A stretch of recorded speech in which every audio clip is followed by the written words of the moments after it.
To LZPDJ News. Bringing you recent news is Dylan, Zoya, Joey, and myself.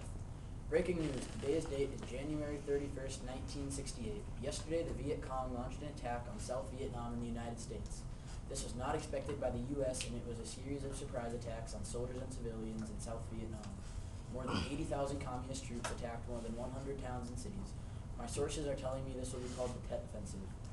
Most media is portraying this as an American defeat, which is making Americans believe that our soldiers shouldn't be over there at all. Many Americans are starting to hate and protest against President Johnson. It seems as though our morale is severely dropping.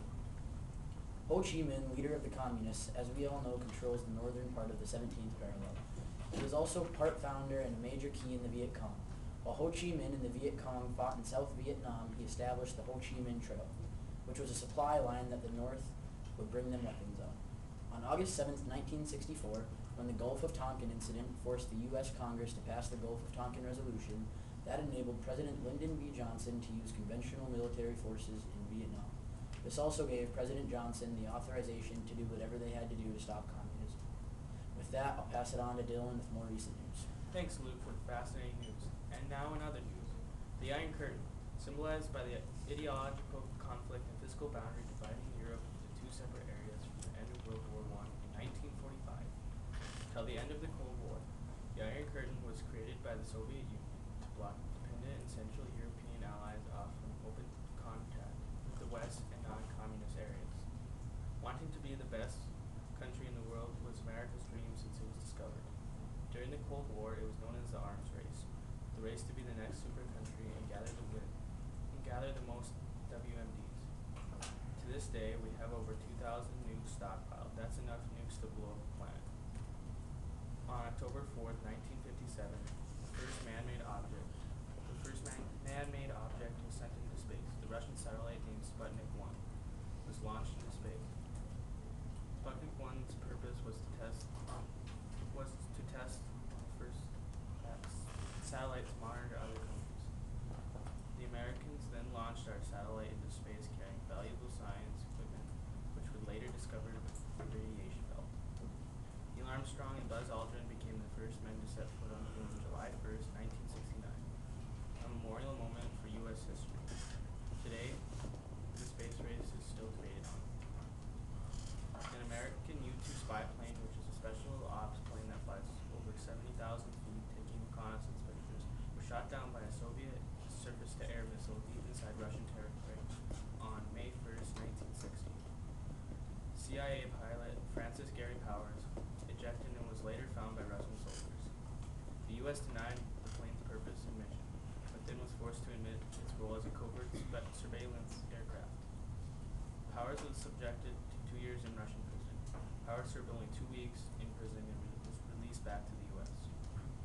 The failure to overthrow Cuba's government attempted by the U.S., backed by Cuban exiles, known as the Bay of Pigs, was to overthrow the Cuban dictator Fidel Castro.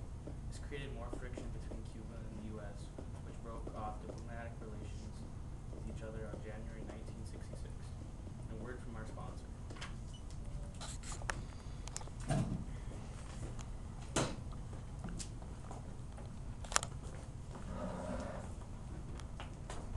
Are you tired of having your Cuban colleagues that is supposed to be fighting your Russian nationalists always falling on the floor?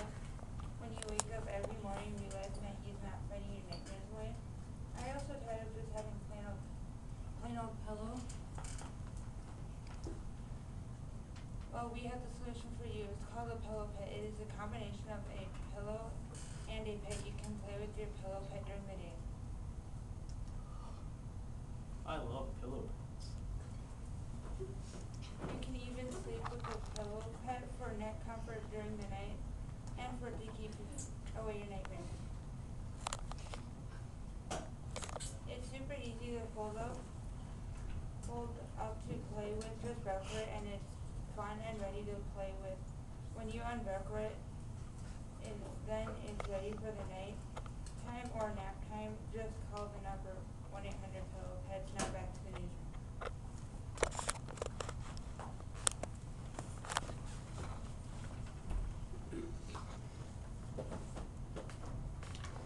An American U-2 spy plane secretly photographed nuclear missile sites being built by the Soviet Union the island of Cuba, President Kennedy did not want the Soviet Union and Cuba to know that he had discovered the missiles. He met in secret with his advisors for several days to discuss the problem. Nikita Khrushchev, there was American missiles in Turkey and Italy, and Castro was a friend and ally under threat from the U.S. Surely the USSR had the right to place a few missiles in Cuba, right? Says Castro. Fidel Castro's Cuba nearly became a nuclear power after the crisis was thought to have passed. In angry discussions, Castro haggled with the Soviets to keep 100 tactical nuclear weapons on the island. President John F. Kennedy announces that the Soviet Union has placed nuclear powers in Cuba, and in response, the United States will establish a blockade around the island to prevent any other offensive weapons from entering Castro's state. Kennedy also warned the Soviets that any nuclear attack from Cuba would be constructed as an act of war, and the United States would retaliate. And off to Zoya. In today's news, George F. Keenan formulated the policy containment, the basic United States strategy for fighting in the Cold War. Despite all of the criticism and policy defeats which Keenan suffered, containment is the general sense of blocking the expansion of the Soviet influence, which stayed the strategy of the U.S. throughout the Cold War. While Harry S. Truman came up with the Truman Doctrine, a simple warning clearly made to the USSR that the USA would help and support any nation getting threatened by an armed minority. To set the tone for the U.S. foreign policy throughout the world, it was not just about supporting rights, it had strategic bearing to it. Not to mention there has been a crisis of famine and economic problems in Europe. George C. Marshall created the Marshall Plan to help rebuild and help Europe with their economic problems, so that Europe will return to their natural living, while the Soviet Union made an attempt to stop France, Great Britain, and the U.S. forces from entering the sectors of Berlin, which was called the Berliner Blockade. But soon later, the Western powers instituted an airlift which delivered supplies needed to the West Berlin. The airlift lasted about over 1 year. Back to Luke in the studio. Thanks, Zoya. Tune in tomorrow for more LZPDJ news.